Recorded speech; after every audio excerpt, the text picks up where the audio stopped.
Kva si to za en avto? Mater, koliko so ti pa plačali pa Hyundai, da jih to hvališ? Zber se človek božji. Kva to počne sred parking placa, sred ljubljanskega BTC-ja? Jaz tega ne razumem.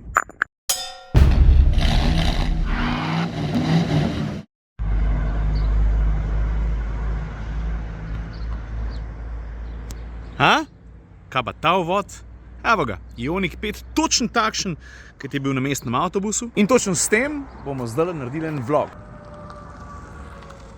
To se pravi, Hyundai Ioniq 5. Eden najbolj nenavadnih, zanimivih, dizajnersko posebnih avtomobilov, ki ga pa čisto vsi opazijo. A veš, ker Ioniq 5 je tist štromar, ki ujame oko tudi ljudi, ki jih avtomobili tudi približno ne zanimajo. Ampak a veš, zakaj je tako? Dizajn je močna stvar in v tem primeru se je Hyundai naslovil na nekaj še močnejšega.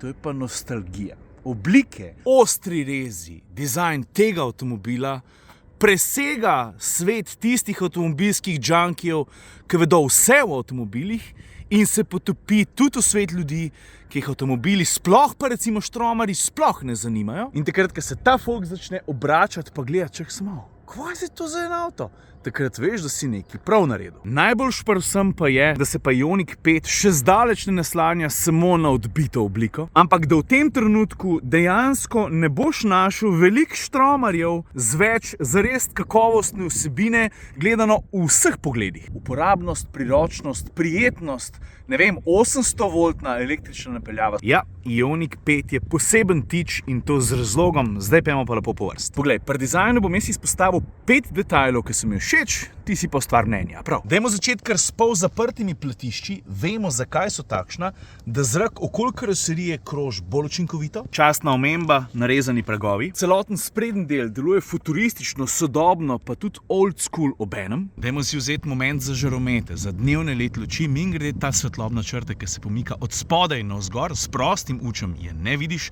ves čas svetijo enakomerno. In žarometi so drug detalj, ki bi ti ga rad pokazal. Všeč? A mimogrede, zdaj je dan, ne? Vidiš eno tako svetlo, da ne rečem srebrno ali pa sivo črto pod žarometi. Tukaj je komatenih malih tankih črtic, ki zvečer, ko ti avto prižgeš oziroma ga odkleneš, zasvetijo, zgleda krasen. Detalj številka 3, kar celoten zadek. Oblikovni jezik seveda enak, kot da bi gledal en špil iz 80-ih, da ne rečem Tetris, ampak se veš, takrat je bilo vse skupaj bolj kockast. Taka je bila grafika, takšni so bili piksli, taki. Četrti detajl, sredica volana. Čak malo, ni to Hyundai, kje je pa črka H? Tudi jaz sem se to vprašal, najdel sem pa samo 4 lično umeščene kvadratke, ampak a veš kaj? Kdo recimo pozna Morsejevo abecedo, dobro ve, da tele 4 kvadratki pomenijo samo nekaj. Jep, črko H. Detajl Zber se človek božji, samo ena beseda je. Detajl številka 5, zaključki obvolanskih ročic. Zakaj pa to zbral, kva ima pa zdaj to veze? Vidiš, to je meni pomenil pa zelo veliko, ker ko ti upravljaš avto, v resnici šlataš kaj? Volan, sem pa tja kakšen gumb, ampak luči, žmigovci, brisalci, predvsem pa upravljalna ročica, da ti prestaviš avto v drive, v rikverc in tako naprej. Tega se pa ves čas dotikaš. In Hyundai, se bomo pa še prišli do ambienta in tako naprej, se tega zelo dobro zaveda, da česarkoli se dotikaš, karkoli pošlataš, je pomembno, da je to prijazno do tvojih blazinc. In jaz vem, da tole zgleda kar mal hecen, da ne rečem zastarelo, kvo so te bunke tukaj na koncu. Ampak stari, ki se ti dotakneš tega, je feeling tako dober, to meni veliko pomeni. To veliko uporabljaš. To je en tak detalj, ki sem si predstavljal, da je bil to včasih v unih velikih ameriških ladjah iz 50-ih pa 60-ih. Poglej recimo, kako je ta ročica za prestavljati, vidiš DN pa PPR, kako je lepo narebrana. In ko ti tole narediš, ki jo zagrabaš, je občutek krasen. Že 7 let vam plozam, da taki detajli štejejo. Tudi v Darkotu imam en tak detajl, ki mi je še posebej všeč. To je recimo eno zelo veliko stikalo, s katerim upravljam, nastavljam temperaturo klimatske naprave. Ne samo, da je zelo veliko, tudi obdan je s tako narebrano gumo in ko to pošlataš, je pač, ljudje ne moramo pobegati temu, da imamo radi to, kaj šlatamo, da je tak, da je znatno, ne da ne veš, kva je zdaj pizdek, kva se z njim dela. A veš, če se malo veter piha. Ok, z obliko, z detajli smo končali, pa vseeno stalno pri merah. Ioniq 5 je dolg 4,6 metra, ampak obe osi sta pa pomaknjeni povsem v rob karoserije, kar pomeni, da gre v resnici bolj prostoren avto, kot zgleda. Veš, na trgu ni veliko avtomobilov, ki bi imeli pri tej skupni dolžini praktično 3-metrsko medosje, kar pomeni, da je kabina zares prostorna. In to prostornost je Hyundai uspel nadgraditi tudi z uporabnostjo. En dober primer je recimo tale sredinska konzola, ki ima veliko prostora, cup holder tukaj, pa ogromno odlagališče, pa tale predal, ki se ga da odpreti. Predvsem pa celotna zadeva je pomična vzdolžno. Koliko je to? Švok 20, pa dajmo reči 15-16 cm, nekaj tazga. Vidiš, tlele je tale ročka, zagrabaš, pomikaš naprej, pa nazaj. Ti pa en detalj sem ti pozabil povedati. Medtem ko je avto zunaj tako zelo oster pa narezan, je kabina recimo temu totalna protivtež s tistimi stikali, takimi okroglimi, mehkimi potezami, pa tudi tele gumbi na sedežu delujejo hecno old school. Jaz recimo niti ne vem, a mi je tole sploh všeč, mislim njihov videz. Dejstvo pa je, da so veliki, da ful izstopajo ven in jih je zlahka uporabljati. Pa ostanemo še malo pri udobju, pazi to. Tale počevalnik za noge najdeš tako pri sovozniku, kot tudi pri vozniku, vidiš? Pa nisem ti džabe o medosju razlagal pa prostornosti, ne? 4,6 metra dolžine avtomobila, to že, ampak ker je medosje toliko dolgo, to pomeni, da je kabina prostorna, kot pri avtu, ki je dolg 5 metrov. Ta kabina, slaba fora. Ta kabina je ogromna.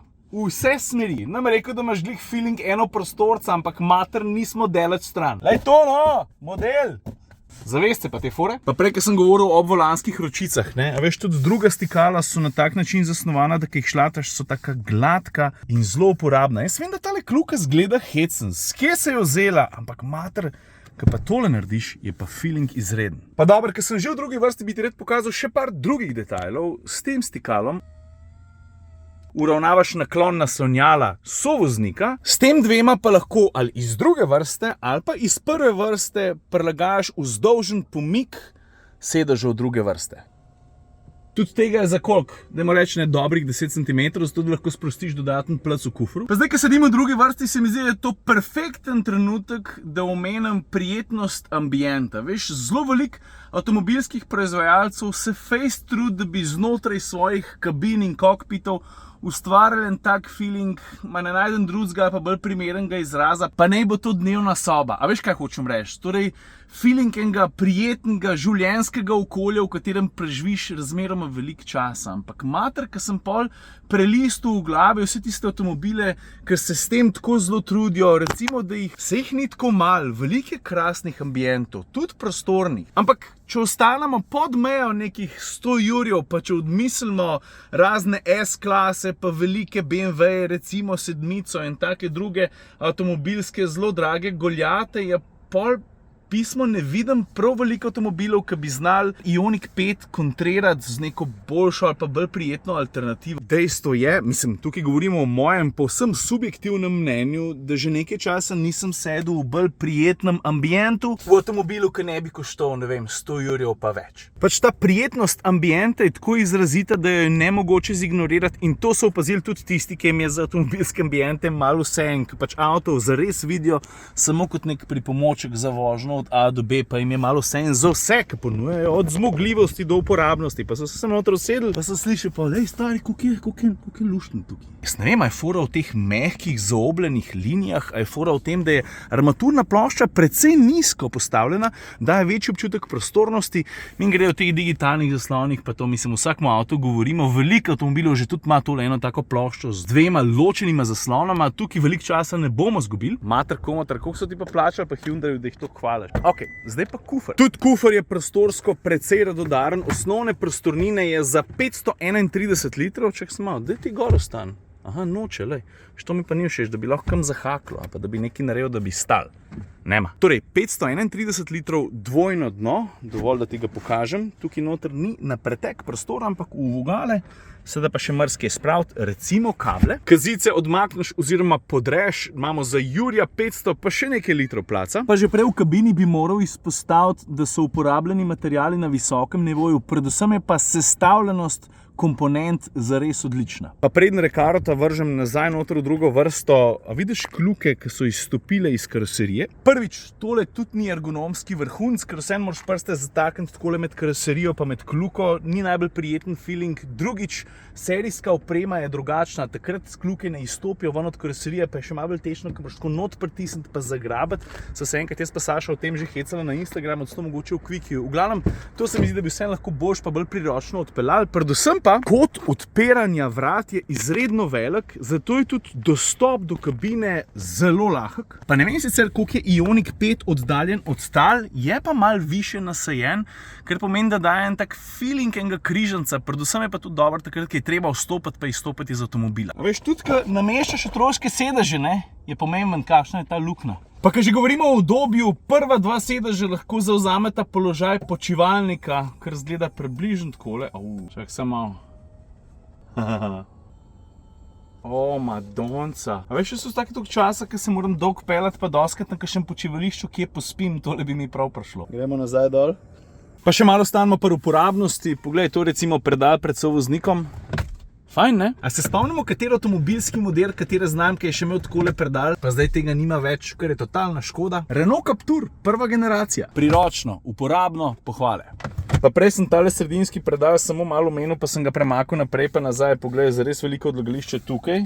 Pa tukaj spredaj tudi razni shodi, ki jih potrebuješ, pa tudi sama pozicija cup holder je zares odlična. Poden tukaj je seveda raven, tukaj imaš dodatno odlagališče, v tem primeru so tukaj moja rezervna očala, velika luknja. Ok, pejmo zdaj na zmogljivosti pa vozno dinamiko in na značko bi ti rad pokazal tukaj na zadku. Če boš tole prebral na Ioniq 5, H-Track oziroma H-Trac piše, to pomeni, da je tisti Ioniq opremljen s 4-kolesnim pogonom, govorimo seveda o električnem 4-kolesnem pogonu z 2 elektromotorjema. Zmogljivost sklopa je 225 kW, od 0 do 100 pospeš v dobrih 5 sekundah, skratka avto se zgane, tukaj ni vprašanje poraba. Preden sem v roke dobil tega, sem recimo uporabljal tudi tistega z zadnjim pogonom in enako zmogljivostjo, pri obeh se je poraba gibala med 18 pa 22, tudi 23 kWh na 100 km, če sem bil malo nepreviden. Ampak v vsakem primeru mislim, da bi se morala ustaliti tam pri 20-22, kar je za takšen avto, mislim, to je čisto ok podatek, sploh ni vprašanje.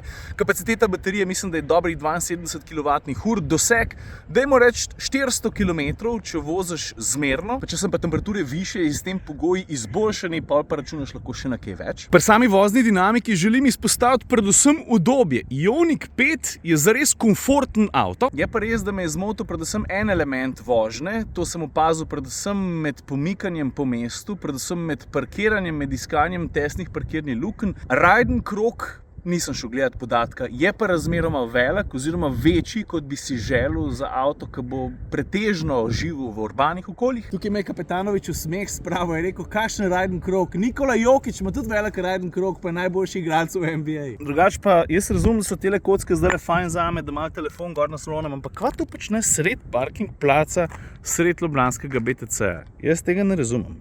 Lej, konkreten primer, zdaj imam porabo 23,3 kWh na 100 km, imam še 59% baterije, kar ne bi v osnovi pomenil dobrih 200 km dosega. Torej, če bi jaz svojo vožnjo še dodatno optimiziral, pa bi se mečkaj nazaj držal oziroma bi vozil bolj ekonomično sprejemljivo, bi šlo zlahka čez 400, noben problem. Kaj recimo izpisek povprečij v zadnjih dneh, ne, tamle, ki piše 26, točno vem, kaj je bilo. Saša, takrat si ti pičil čez Gorjance, a to drži? Seveda imaš tudi jasno razdelano, kaj v katerem trenutku porabi koliko energije. Poglej, elektronka, klimatska naprava, vožnja, v tem trenutku vse skup nič. Ok, zdaj smo pa počasi že pri koncu, ampak vseeno moram omeniti pa še eno reč, po kateri se tale štroma razlikuje od večine ostalih. Dajmo se recimo pomeniti, koliko električnih avtomobilov se v tem trenutku lahko pohvali z 800-voltno električno arhitekturo. Tukaj imamo Ioniq 5, pa koga imamo še? Porsche Taycan, pa Audi e-tron, pa brat oziroma bratranc, Kia EV6. To ne dokazuje samo na prednosti, ne? To pomeni, da ti lahko avto tudi polniš izredno hitro, s hitrostjo do 350 kW/h. To v osnovi pomeni, da rabiš koliko? 5 minut za dodatnih 100 km električnega dosega oziroma baterija od 15 do, koliko smo rekli, 80 postov, koliko?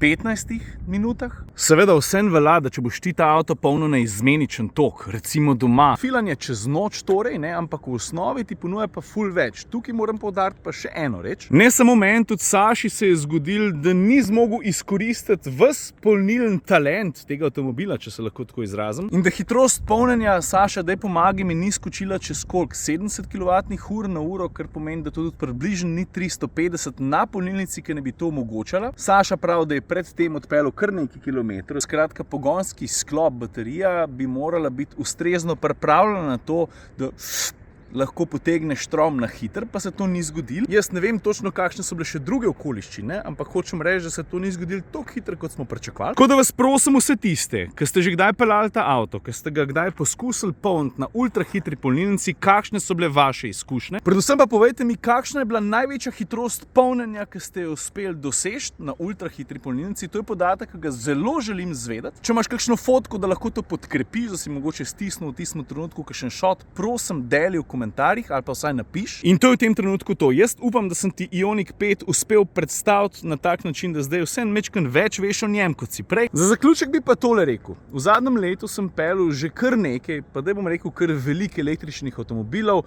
manjših, večjih, naprednih, manj naprednih, zelo zmogljivih, manj zmogljivih, takih, ki so imeli še kup drugih talentov, pa se v tem trenutku ne spomnim kakšnega, ki bi mi bolj sedel za voziti vsak dan. Montiram zdaj ta vlog, pa sem imel vmes malo čas razmisliti, sem šel v glavi čez testne avtomobile, pa se mi zdi, da bi lahko poleg Ioniqa 5 postavil še mogoče Teslo Y, pa Škoda Enyaq Coupe RS EV, pa mogoče še Ford Mustang Mach-E. To so ta prvi trije, ki mi pridejo na pamet.